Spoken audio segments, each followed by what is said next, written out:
When did this happen? Friday. Helen comes home from work and she says, I don't know if I want to be married anymore. Like it's the institution, you know, like it's nothing personal, just something she's been thinking about in a casual way. I'm calm. I say, why don't we take some time to think about it? You know, don't rush into anything. Yeah, right. Next day, she says she's thought about it, and she wants a trial separation. She just wants to try it, she says, but we can still date. Like this is supposed to cushion the blow. I mean, I got married so I could stop dating.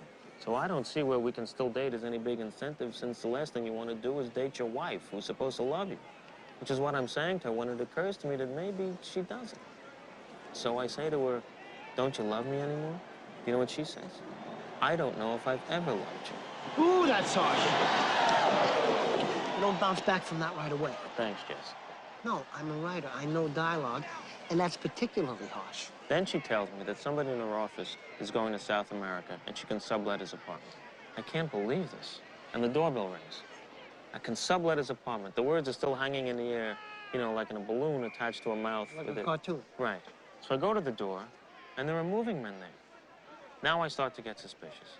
I say, Helen, when did you call these movers? And she doesn't say anything. So I ask the movers, when did this woman book you for this gig?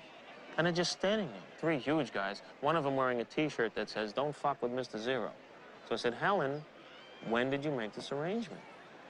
She says, a week ago. I said, you've known for a week and you didn't tell me?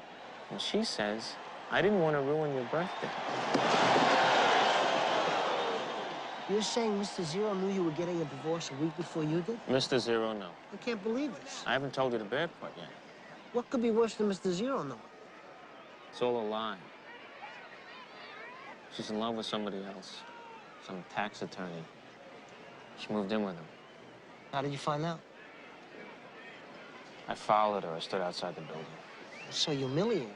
Tell me about it. And you know, I knew the whole time that even though we were happy, it was just an illusion, and that one day she would kick the shit out of me. Marriages don't break up on account of infidelity. It's just a symptom that something else is wrong. Oh, really? Well, that symptom is fucking my wife.